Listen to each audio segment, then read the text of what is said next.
Hai Sobat Cuan, apa kabar hari ini? Welcome to BasBis, podcast bahas bisnis yang dipersembahkan oleh Global Sources Indonesia. Perkenalkan saya Abdi, host untuk hari ini. Dan kali ini kita kedatangan lagi tamu yang istimewa. Nah, siapa istimewa ini? Saking bersinarnya, di sini tuh kita tuh udah, terlalu bersinar gitu ya. Langsung aja, ada ini... businessman, boleh gue bilang motivator gak sih? Tunggu jual jasa itu ya. Oke, kita sambut Theo Derek, tepuk tangan semuanya.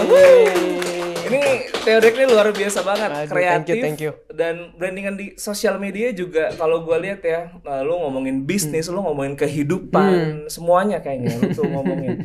Apa sih emang kegiatannya, gue penasaran sih. Oke.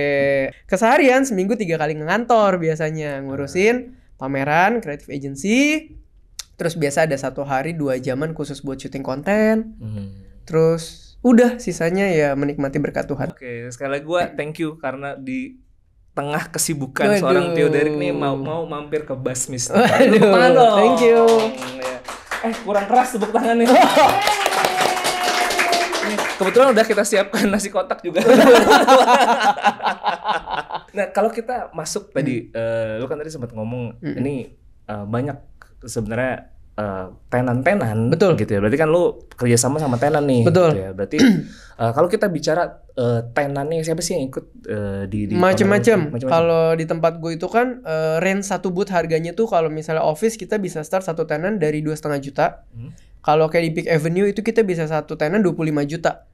Jadi tetap menyesuaikan sama kelas tenannya. Jadi kita tenan itu database-nya beragam banget dari UMKM sampai corporate, sampai karena sekarang gue banyak di financial institution, banking juga masuk juga. Iya, karena dia kan industri yang support. Iya, UMKM, sekuritas pernah ikutan juga. Bener. Kayak gitu. Masuk. Iya, jadi campur lah. Dan tapi especially banyak brand-brand lokal juga dari Indonesia ya. Yang gue lihat makin banyak nih yang jadi kolaborator gue di tiap pameran. I see. Kalau kita ngomong brand lokal, apa sih yang ada di kepala lu tuh tentang brand lokal? Rising. Dan gue pengen bilang mungkin ini satu tema sama kemajuan negara kita sih. Oke. Gue bisa bilang gitu karena ya zaman sekarang nih, misalnya ada orang datang ke gue, kok gue pengen jadi entrepreneur. Gimana caranya gitu ya? Mungkin kan yang pertama kita pasti akan bilang ya, lo list dulu lah resources yang lo punya. Gitu kan, lo punya koneksi apa, lo punya modalnya apa, lo punya waktu atau enggak, ya kita list down lah apa yang lo punya. Terus biasa kita list down opportunity yang ada. Kawinin jadi bisnis gitu ya. Zaman dulu, kalau kita cuma modal itu doang susah. Kenapa? Zaman dulu nih misalnya ya, aduh gue mau cari barang di mana? Bingung. Aduh gue gak ngerti sosial media, bingung. Aduh gue gak bisa desain, bingung. Zaman sekarang platform-platform itu bisa ngebantu kita mempermudah dari segala macam aspek. Zaman sekarang ketika lu udah nge-list down resource yang lu punya, disalahin sama opportunity, dan lu mau execute itu jadi sebuah bisnis, supplier lu bisa datang sekarang ke banyak model pameran yang bisa jadi platform mempertemukan supplier sama demand-nya, gitu ya langsung. Kemudian sosial media sekarang ada agensinya. Oh iya. Iya kan? Bener. Kemudian sekarang kalau gue nggak butuh agensi dulu, gue mau desain tipis-tipis. Banyak aplikasi yang masih bisa dipakai dan user friendly. AI juga ngebantu. Kemudian gue mau mulai bisnis tapi dananya nih masih kurang-kurang dikit. Microfinance, banking sekarang semua ada. Jadi kenapa gue bisa bilang rising? Karena semua ekosistem yang ada di negara kita ini, menurut gue tanpa sengaja tuh lagi mempermudah semua orang ke arah sana. Yang kedua, menurut gua yang paling krusial sekarang adalah faktor Gen Z. Oke. Apa maksudnya faktor Gen Z? Nah, karena terlalu banyak makan konten sosial media, jujur ya, ini karena karyawan gue juga banyak Gen Z ya. Gen Z zaman sekarang tuh banyak yang gak bertahan menerima upah yang sama dalam periode yang panjang. Misal, gue baru lulus, kalau gue masuk kerja, fresh grade, gue akan terima gaji range misalnya 5-8. Bisa 3 tahun nih gue begini. Misalnya, tapi kan zaman dulu normal 3 tahun, mungkin nanti ada peningkatan, ada apa, ada bonus ya kan. Kalau zaman sekarang mungkin beda nih. Zaman sekarang, 3 tahun kayak gini gak bisa deh, gue coba bisnis deh. Gue gak usah ambil jalur ini dulu deh, gue coba usaha deh, gue coba dagang deh. Oke, dagangnya artiannya dia sebagai penghasilan utama mereka atau side hustle? Kalau zaman sekarang gue lihat semua orang, apalagi Gen Z, bisa mulai dari side hustle dulu, atau mereka misal karena masih muda bisa langsung jump in as yang kita sebut dengan brand lokal baru. I see. Gitu. Kalau UMKM kan kita ngomongin size ya. Iya. Tapi kita bahasanya brand lokal baru lah. Lu tuh udah pasti banyak berinteraksi, ngobrol-ngobrol sama brand-brand lokal ini ya. Apa sih yang menurut lu kayak ini brand lokal nih lama-lama makin maju tuh? Apa sih indikasinya gitu? Brand lokal makin maju. Mungkin gue bisa lihat dari kemajuan-kemajuan vendor yang ada sekarang juga. Oke. Mungkin dulu kalau kita bilang, oh mau bikin baju gitu ya, misalnya baju. Wah, kalau mau cari bahan cotton kambit kayak brand yang udah besar tuh, yang biasa semua cowok bajunya sama di mall ya kan, kayaknya nggak mungkin deh gue bisa bikin bahan kayak gitu kan. Mungkin lo dulu berangkatnya ke dulu kan kalau zaman dulu ya mungkin belum ada akses langsung ke luar. Kemana sih biasa Bandung, ya kan? Betul. Tapi zaman sekarang kalau lu mungkin datengin platform pameran or anything yang supply cotton gitu-gitu, bahkan baju sportswear yang kita boleh ngomong logonya mahal-mahal aja, itu bisa bahannya tuh bener-bener beda tipis sekali. Lu bisa langsung ketemu, ketika lu siap branding, lu pesen, lu bisa langsung mulai, gitu loh. Di situ kita bisa compete ya. Di situ bisa compete menurut gua. Kemarin kita juga sempat sama Jagat Review. Kita podcast kita ngobrol-ngobrol. Dia bilang market Indo itu udah nggak mempan sama harga murah. Maksud gue nggak selalu mempan sama harga murah. Mereka akan lihat kualitasnya. Mereka akan nge-breakdown nih speknya seperti apa sih gitu ya.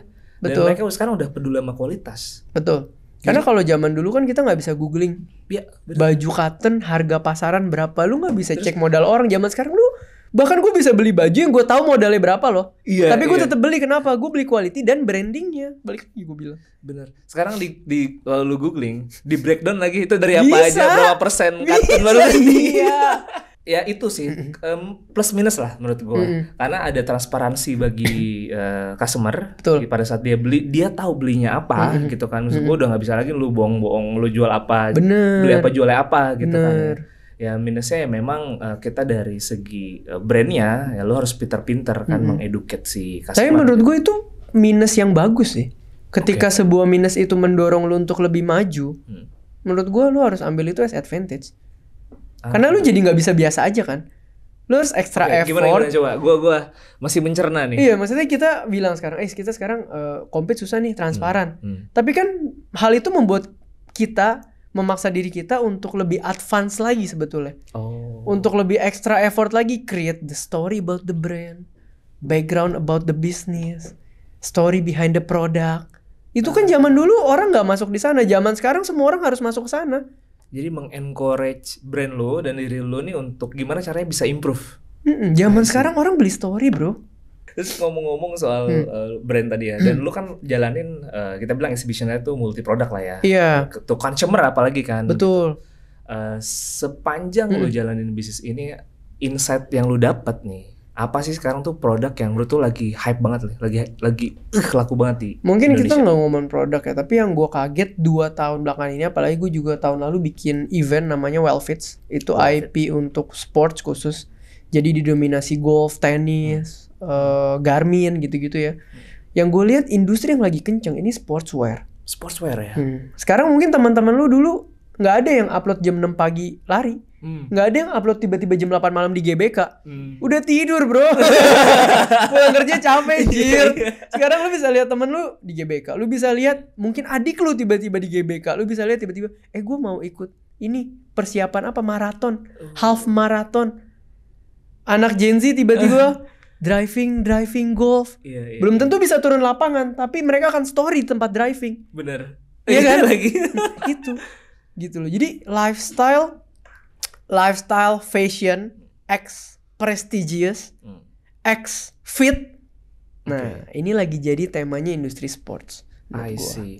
Dan itu kemakan maksud gue kan kayak kita lihat di sosial media. Tadi lu bilang sebenarnya nggak Gen Z doang sih. Semua, hampir semua. Betul. Juga sama gitu menurut gue. Betul. Tapi beda. Zaman dulu kalau kita lihat orang-orang kantor kerja maksimal, mereka tuh olahraga apa, bro? Lapangan apa yang penuh terus? Badminton. Iya bener. Bener kan? Iya. Sekarang tuh shifting gitu loh. Karena apa? Gue bahkan banyak ngobrol sama rekanan sportswear, golf lah, yang kolaborasi sama gue. Gue nanya, ini market lu di daerah sini paling banyak apa sih? Wah bro, zaman sekarang mah kita paling banyak orang coba-coba, nggak bisa mukul nggak apa-apa, yang penting story. Nah orang yang nggak bisa mukul nggak apa-apa, yang penting story itu akan beli apa? Atas sampai bawah. Atas sampai bawah, benar. Karena yang di-post bukan pukulannya. Atas sampai bawah. Brand lokal semua masuk. Masuk benar-benar stick second ada lah ya yang masih. Sekarang kalau kita ngomong ini put it bluntly lah ya. Dengan satu baju dry fit yang kita punya, quite good sebenarnya. Potongannya bagus. Kita tuh sebenarnya bisa tenis, bisa golf, bisa lari, badminton, semua bisa loh. Iya. Tapi kalau lu perhatiin ya, cewek-cewek zaman sekarang, outfit golf sama outfit tenis sama outfit lari itu beda semua setnya. Bener. Bahannya sama. Belum ditambah yoga. Belum ditambah yoga mat. Yoga mat. Bahan mah mirip bro, semua nyerap keringat aja. Sama-sama dry fit. Iya, potongannya beda-beda. itu industrinya sih gue lihat sekarang gila sih itu. Benar. Itu lagi parah berarti ya. Maksud gue brand lokal juga kan sekarang banyak banget. Itu makanya. Ya kan, mulai dari sportswear, sepatu juga bro gue lihat. Ya sepatu gila. Tapi sepatu Indo sih emang bagus sih kalau brand lokal. Sepatu brand lokal Indo, iya bagus. Cukup bagus. Iya. Kita bicara brand lokal ya. Maksud gue kan dia bisa sourcing produknya macam-macam. Dia bisa manufacture, dia bisa sourcing. Betul. Ya kan gitu. Maksud gue sebenarnya peluang misalnya gini, mungkin ya beberapa orang gitu mikir kayak gue punya produk berarti gue harus manufacture. Oh enggak dong. Sebenarnya enggak. Justru menurut gue kalau bukan kayak dari terusan keluarga yang udah punya pabrik atau lu punya racikan sendiri ngebentuk sebuah produk, gue akan encourage semua orang sebenarnya sourcing lah. Sourcing. Ibaratnya gini loh, supply barang lu tuh bukan masalah utama bisnis lu. Masalah utama bisnis lu produk lu kejual atau enggak, that's it. Ya benar. Lu boleh punya barang kualitas bagus gak kejual, bisnis lu tutup. Lu boleh ngerti barang terus lu bilang gila itu barang jelek banget, tapi orang beli, bisnisnya jalan.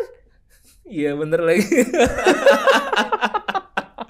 Mesti datang nih ke Global Sources Indonesia bro. Nah di mana tuh? Kita acara ada di JCC tanggal 19 sampai 21. Pas banget kan tadi lu bilang sportswear ya. Nah tahun ini jadi kita baru aja buka satu sections. Jadi kita tuh Global Sources kita di Hong Kong awalnya. Okay. Itu bukan lumayan, jadi gede banget. Saking gedenya tuh dia ada satu hall namanya Asia World Expo. Itu ada 15 hall ya? 15. Gila. 15 hall. Itu sampai 3 minggu berturut-turut bro. Karena saking banyaknya dan supplier di sana kan banyak banget kan. Itu berapa hari baru kelar keliling? Itu berapa hari baru kelar keliling gitu. Jadi dia minggu pertama, kedua, ketiga suppliernya beda-beda semua. Karena saking emang banyaknya supplier. Jadi menurut gue emang sourcing itu menurut gue salah satu pilihan lah ya buat brand lokal atau brand owner yang pertama kali nyoba untuk tes untuk kesana. Dan tahun ini buat Sobat Cuan ya juga nih informasi, tahun ini kita juga baru buka satu sections lifestyle. Nah jadi lifestyle ini punya kategorinya juga bro. Jadi nggak hanya lifestyle kan sangat luas ya kalau kita lifestyle ya. Cuma ada satu section memang dia khusus untuk sports and outdoor. Nah jadi vendor-vendor atau supplier, dan dia suppliernya bukan hanya agent loh. Jadi dia supplier tapi juga manufacturer. Langsung manufacturer. Langsung turun manufacturernya gitu. Jadi buat Sobat Cuan juga nih informasi tanggal 19 sampai 21 Global Sources Indonesia. Nah, dia nanti ada di JCC Senayan. Kita ada section baru selain electronics. Sebelumnya kita electronics. Jadi mulai dari mobile accessories, gadget ya semuanya gitu ya. Kita juga ada auto electronics ya. Terus juga beberapa komponen lah untuk electronics. Nah sekarang kita buka baru di lifestyle. Nah lifestyle itu ada sport and outdoor. Terus kita juga ada home and kitchen. Jadi home and kitchen itu juga menarik tuh ya. Iya pasti. Itu juga cukup menarik, sama gift and premiums. Nah gift tuh mungkin kayak barang-barang mungkin dari kayak bottle kayak termos. Terus itu kayak water bottle. Itu apalagi, karena gini sih, ini menarik banget juga ya buat Sobat Cuan ya. Untuk mungkin nanti teman-teman yang tertarik untuk ngetes mau jadi entrepreneur apa boleh lihat. Karena gini, apalagi ngomongin gift ya. Ini ada satu kejadian, simple banget. Waktu itu ada orang datang ke gua, dia bilang, "Teh, gua lagi mau coba bisnis ini nih, hampers gift," gitu ya. Kerjaan yang dia perlu apa sebenarnya? Cuman perbanyak kenalan kayak gue. Kenapa? Karena tiap lebaran gue kasih hampers. Ya udah gue langsung bilang, nih pas bulan depan lebaran gue pesen 40 paket sama lo. Lu aja 45 kayak lu udah 200 tuh. Iya, justru kan kerjaan kita adalah itu 40 satu ini loh, satu PT. 2 PT kan lumayan gitu. Maksud gue, yang kita perlu lakukan sebagai entrepreneur menurut gue adalah networking. Networking ya. Catat Sobat Cuan, networking. Balik lagi ke brand lokal. Menurut lo apa sih cara karena kalau kita bicara persaingan, persaingannya ini global. Ya. Gitu. Apa yang harus mereka tempuh untuk bisa bersaing sama brand global lah? Balik lagi, backbone dari sebuah produk atau brand yang harus, apalagi kalau kita mau ngomong aim-nya sampai bersaing sama lokal ya, kita harus bersaing di story about the brand, bro. Story about the brand. Sama brandnya, gitu loh. Karena lo akan lihat nanti brand-brand yang jadi market leader pasti itu story-nya otentik. Oke. Ya, story-nya otentik ini. Gue bisa bilang, bro, gelas ini lo nggak bakal ketemu lagi di tempat lain. Ini gelas tuh satu-satunya yang modelnya kayak begini gitu ya. Itu nanti kapan aja bisa datang gelas baru yang model begini di-upgrade dikit, bro. Oke. Tapi beda kalau dari awal branding gelas ini kuat. Kenapa? Ini gelas itu adalah warisan turun-temurun dari kakek nenek gua. Ini gelas dipakai sama warga desa dulu. Satu gelas aja bisa tahan 30 tahun. Ini ada material dari desa itu yang kita nggak pernah disclose. Kita ngerti nggak? Beda, bro. Mau produk lain datang pun, ini gelas akan nempel. Nih gila, nih gelas 30 tahun. Ini gelas 30 tahun. Ini gelas 30 tahun. That's how the story dan that's how the branding works. I see. Ini kalau gue breakdown ya, yang terlalu bicara adalah tadi kita ngomong soal produknya. Betul. Kita bicara produk ini gelasnya hitam. Betul. Terus ini satu-satunya, tiba-tiba besok ada yang beda dikit. Begitu. Tapi kalau kita bicara story, nggak ada yang bisa nyamain story. Justru enaknya sekarang kita bisa cari produk yang berkualitas. Tugas kita adalah cari network sama bikin brandingnya. Growing bareng, gede. Tapi zaman sekarang kalau kita bilang, bro, temen gue ada loh yang jualan gelas gini laku. Wah, lu tunggu begitu kompetitornya masuk banting harga. Sekarang tuh orang bisa masuk, nggak perlu untung. Gue rugi deh tahun ini, yang penting lu mati. Habis lu, bro. Gue untung tahun depan nggak apa-apa. Tahun ini rugi aja semua. Yang penting kompetitor gue tergede, lu mati duluan gulung tikar. Lu jadi ngerajain pasar, orang mau nggak mau beli sama lu. Gue bikin gelas yang sama, gue potong harganya 40%. Gue sell aja terus tiap bulan. Tiap bulan itu lu berdarah. Lu tutup, gue naikin harga gue sedikit. Udah nih marketnya punya gue. Yang gak bisa digituin adalah branding. Yang jelas harus sudah punya produknya. Betul. Mikirin cara brandingnya. Betul. Bahkan sekarang personal brand aja bisa ngangkat bisnis. Jadi bisa dulu personal dulu terkenal, bisnisnya gak terkenal, story-nya dimasukin dulu dari situ, di top up semua, jualannya dari situ, baru ntar pelan-pelan naikin brand produknya. Gue pernah denger juga tuh, katanya untuk zaman sekarang mereka branding melalui foundernya dulu. Betul. Gitu ya. Betul. Dan itu banyak terjadi berarti sekarang. Banyak, cuman memang kalau produk lo sama orangnya terlalu nempel, risky juga. Karena berarti kan produk ini tergantung lo. I see. Apa aja risiko? Maksud gue gini, kita kan bicara produk nih misalnya kan, kita brand lokal. Oke, yang jualan foundernya nih, dan produknya sangat melekat dengan foundernya. Simple. Lu jualan sarung. Iya. Branding lu soleha banget. Lebaran semua orang beli sama lu. Ketangkep aja lu dugem. Viral. Besok dibeli nggak produk lu? Turun pasti. Iya. Karena hidup personal orang kalau dibuat-buat, itu lebih gampang ketahuan daripada produk yang dibuat-buat, bro. I see. Lu terkenal semua mata di mana-mana, bro. Hidup lu nggak konsisten sama apa yang lu omongin, brand lu nempel sama lu, rusak. Dan tadi kan lu juga sempat mention banyak nih yang datang ke gue, misalnya dia mau bikin brand, terus dia nggak tahu mulai dari mana gitu ya. Apa suggest lu buat dia tuh apa? Biasanya untuk kayak bener-bener starter ya. Kalau gue realistis banget sih bro orangnya. Gue selalu mulai balik lagi ya. Gue akan selalu tanya resource lu dulu. Nah jadi gue selalu bilang sama orang, lu list down apa yang lu punya. Karena kalau lu nggak list down, lu bahkan kadang lupa sama network yang lu punya. Tante lu siapa, om lu, temen bokap temen lu, nyokap temen lu, om temen lu. Itu dulu lu harus punya listnya. Oke, list of resource. Catet ya Sobat Cuan. Mau connection atau lu bilang, kok duit gue banyak nganggur. Itu pun list of resource. Oke. Iya kan? Nggak ada masalah. Kok gue duit nggak banyak, tapi waktu gue bisa full time. Itu pun list of resource. Oke. Orang yang punya duit pasti mau invest ke orang yang punya waktu full. I see. Nah, lo harus tahu resource lo apa. Baru yang kedua, Sebentar, sorry. Resource itu berarti apapun, semua. Capital, waktu, koneksi, uang, Oke. apapun. Apapun, Privilege pun itu resource. Jangan Oke. kayak aku nggak mau dibilang bokap gue kaya. Enggak, itu emang- modal lu. Syukurin, optimalin gitu loh. maksud Syukurin, gua. optimalin. Iya. Gitu loh. Baru yang kedua opportunity-nya. Oke. Opportunity tadi ya. Oh, gue punya tante punya pabrik kue. Oh, gue punya kenalan komunitas entrepreneur. Ini komunitas enak banget. Ini pasti semua kirim hampers. Ketemu nih kawin. Dar. Gitu. Nah balik. Makanya tadi gue bilang platform yang mendukung resource juga penting. Kalau lu bilang, tante gue gak punya pabrik ini. Ya lu pergi tuh tadi ke pameran. Tadi apa GSI ke apapun gitu ya. Lu lihat resource-nya. Lu cari di situ. I see. Gitu menurut gue sih. Jangan terlalu ribet lah bisnis.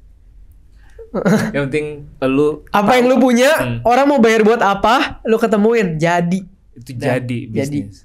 I see. Catat tuh Sobat Cuan. Hmm. Mulai dari list of resource sama nanti how to Opportunity-nya opportunity-nya. udah lu Gimana execute. connecting-nya untuk execute. Betul. Minimal itu cukup untuk memulai. Oke. Kalau ngomongin sustainability atau scale up, Nah, itu udah wah beda lagi chapter ya. nih.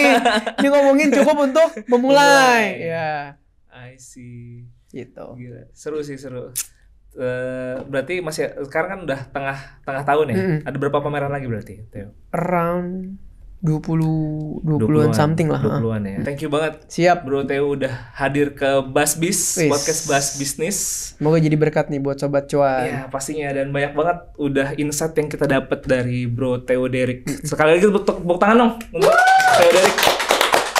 Dan terima kasih juga kepada Sobat Cuan yang udah nonton dan selalu menjadi viewers kita ya di YouTube, di TikTok maupun Instagram. Dan jangan lupa untuk like, comment, share, dan subscribe agar tidak ketinggalan episode Basbis berikutnya yang pasti menarik dan informatif.